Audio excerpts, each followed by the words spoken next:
wabarakatuh. Selamat pagi, selamat berjumpa kembali di channel saya, channel Wong Utun. Jadi sini saya akan mereview daripada kandang saya yang ada di samping rumah saya. Ini review kandang ternak jangkrik alam di sini.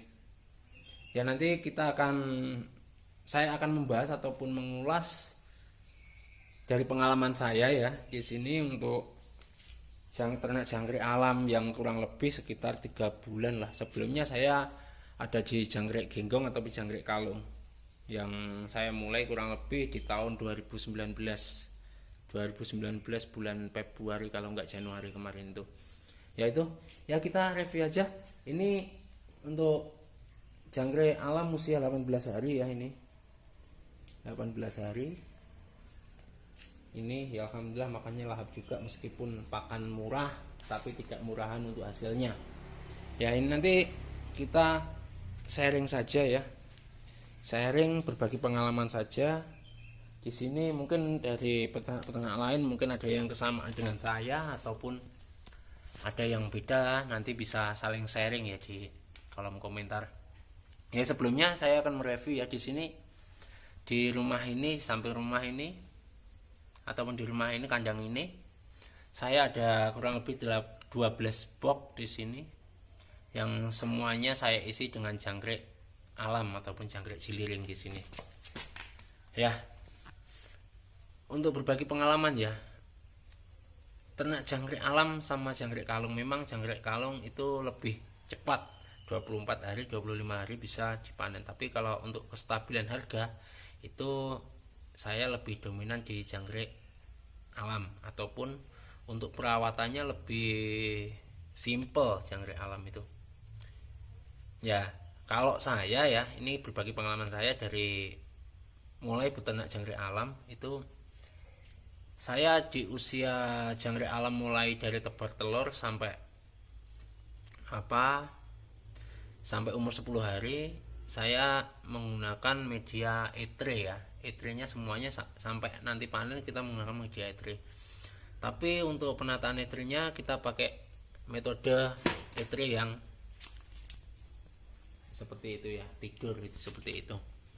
Jadi di media etre tersebut saya mulai dari sap pertama sampai sap ketiga itu saya taburi dengan pakan. Kalau untuk pakannya itu saya pakai 5-11 di usia 0 sampai 10 hari, dan medianya itu cukup 3 tumpuk etre saja. Tuh, kenapa kok 3 tumpuk etre? Biasanya kalau untuk jangkrik alam itu dia untuk anak-anaknya sangat kecil dan sangat lembut. Kalau kita terlalu banyak etre itu biasanya yang di bawah itu nggak dapat pakan. Kalau pakannya mungkin dapat ya, tapi untuk minumnya nggak dapat. Seperti itu. Kenapa kok saya pakai starter itu pakai 5-11 itu kan ada dua juga, ada 15 Bravo dan 15 biasa. Kalau saya pakai yang Bravo ya. Untuk finishing ataupun untuk starter itu kenapa kok pakai 5-11? Kalau 5-11 itu teksturnya lebih empuk ya. Lebih empuk, proteinnya juga lumayan tinggi kalau untuk ini cocok untuk jangkrik. Ya mungkin ada pur lain yang proteinnya sama bahkan lebih tinggi itu banyak, tapi untuk teksturnya itu lebih enakan di 5-11. Nah tentunya ada alasannya. Yang pertama itu kalau saya pakai 5-11 itu teksturnya empuk. Yang kedua baunya enggak terlalu menyengat tajam dan sebagainya itu. Dan jangkrik dominan lebih merata. Kalaupun kita di umur 0 sampai 10 hari itu kita pakai 5-11. Dan untuk minumnya sendiri, saya untuk umur 0 sampai 10 itu kalau nggak ada pepaya ya saya pakai gedebok pisang. Gedebok pisang. Kenapa kok pakai gedebok pisang? Ya itu hanya untuk ngakali saja ya. Kalau saya untuk pokoknya pakai kates yang diserut halus itu ya. Lanjut ya, langsung ke usia 10 sampai 18 hari. usia 10 sampai 18 hari itu biasanya saya dari 511 langsung ganti ke BP 104 keluaran dari CP ya, atau pencarian papan. Itu kenapa kok saya pakai itu? Yang jelas untuk usia 10 sampai 18 hari itu mungkin jangkrik ataupun hewan lainnya itu setelah masa starter itu proteinnya cenderung lebih rendah ya, nggak terlalu banyak protein, itu lebih bagus. Soalnya apa, dia untuk pertumbuhannya tidak terlalu ya, tapi dibandingkan untuk karbohidratnya seperti itu. Oh ya, untuk setelah itu kalau nggak pakai BP 104 saya biasanya menggunakan pur dari Cargill, itu yang pakan puyuh Cargill, ataupun pakan dari pakan puyuh Cargill itu yang KL ya, KL ataupun KL itu. Kalau nggak ada ya kita pakai Confit, pakan puyuh Confit, pakan puyuh itu. Ya jelas harganya lebih murah ya kalau Confit itu. Sekitar kalau di sini lembut itu sekitar 330.000. Itu ya untuk menekan biaya produksi juga ini. Dan untuk pakan 18 hari sampai 25 hari saya menggunakan mix. Mix apa? Mix tepung kedelai juga dengan perbandingan tepung kedelainya 1 kilo, itu Confitnya sekitar 3 kilo untuk 1 hari pakan untuk 2 box. Itu sampai umur 25 hari. Ya setiap harinya kita usia 20 hari itu perbandingannya 22 ataupun Confit 2, tepung kedelai 2 dan seterusnya sampai umur 25 hari kebalikannya ya. Confit 1, tepung kedelainya 3.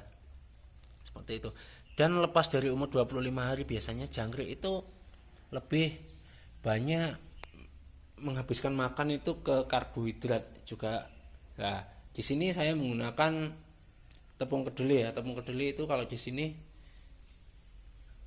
manfaatnya kalau saya merasakan sendiri ya, terutama di bobot jangkrik itu lebih maksimal daripada kita menggunakan polar ataupun menggunakan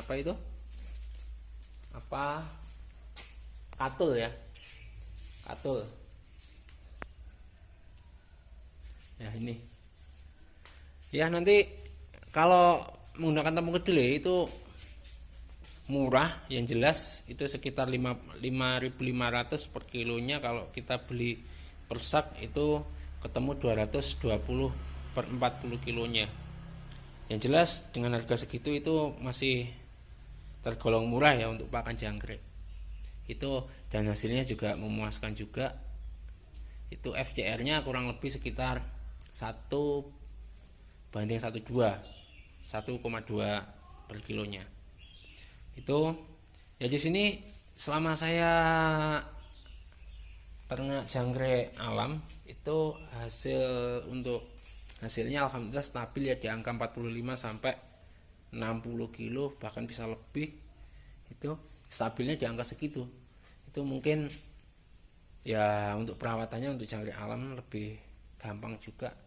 Makan itu bisa 2 hari sekali ataupun 1 hari sekali, tapi untuk minumnya itu kita 2 hari sekali seperti itu.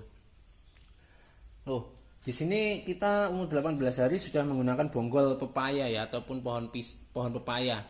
Kenapa untuk pohon pepaya itu yang jelas tahan lama.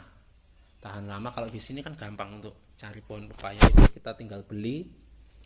Sudah ada penjualnya di sini, penjual pohon pepaya itu 100.000 itu dapat kurang lebih 24 pohon. Itu ya lumayan agak besar lah. Itu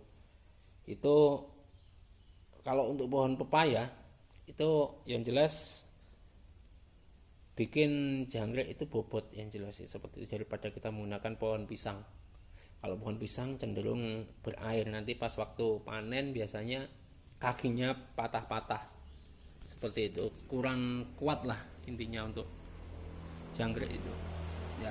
Kita mulai bonggol memberi pohon pepaya itu di usia 15 hari, kalau saya 15-16 hari, tergantung lihat kondisi jangkriknya seperti apa. Seperti itu.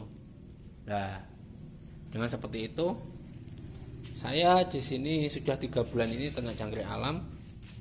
Itu hasilnya ya menurut saya sudah maksimal lah. Seperti itu ya, mungkin nanti bisa lebih dimaksimalkan lagi, tapi ya nunggu prosesnya, kita coba terlebih dahulu. Itu ya review daripada kandang saya. Di sini ada 12 box, di kandang sebelah itu ada 16 box ya. Jadi total keseluruhan box saya itu ada sekitar 28 box. Itu semuanya saya isi dengan jangkrik alam ataupun jangkrik jeliri. Yang sebelumnya saya ngisi itu jangkrik kalong ataupun jangkrik ginggong. Ya memang jangkrik ginggong itu lebih cepat ya, 24 hari 25 hari sudah bisa panen. Tapi untuk harga, kestabilan harga itu saya lebih suka di jangkrik alam. Oh ya, di sini saya untuk penjualannya itu saya full penjualan pribadi ya, langsung ke konsumen. Kenapa kok saya langsung ke konsumen? Ya alhamdulillah selama saya ternak jangkrik alam ini, satu hari kurang lebih ya satu box lah, satu box, kadang 2 hari sekali satu box itu kita panen sendiri, jual sendiri itu. Jadi saya full untuk penjualan sendiri. Untuk penjualannya kalau jangkrik alam itu kalau kita ngikut pengepul untuk harga hari ini sekitar 22.000. Itu kalau kita bisa jual sendiri ke pengepul, ke sales ataupun ke kios-kios ataupun ke konsumen langsung, itu sekitar 35.000 per kilo harga flat. Ya enaknya kalau di jangkrik alami enaknya itu bisa harga flat. Beda dengan jangkrik kalau nggak bisa di harga flat, soalnya fluktuatif, naik turunnya sangat tajam untuk jangkrik kalau itu. Oke, mungkin dari teman-teman semuanya, sahabat Wong Uton ternak jangkrik, ada pertanyaan ya mungkin kita bisa sharing-sharing untuk beternak jangkrik. Itu bisa komen di kolom komentar yang nantinya saya bisa balas satu persatu. Ya mungkin ada pengalaman lain dari teman-teman yang bisa apa gitu, maksudnya bisa saya uji coba lah, nanti hasilnya seperti apa kita review. Mungkin ada dari teman-teman bisa usul, nanti kita reviewkan seperti itu. Oke, sampai di sini dulu ya persamaan kita. Nanti 5 hari ke depan kita akan review lagi sudah seberapa besar jangkrik ini di usia 18 hari ini. Itu ya. Oke, kita akhiri. Salam peternak muda, peternak jangkrik bisa sukses. Salam Wong Uton. Jangan lupa subscribe, komen, dan like untuk membangun channel saya agar bisa berkembang di kemudian hari. Oke, saya akhiri. Assalamualaikum warahmatullahi wabarakatuh.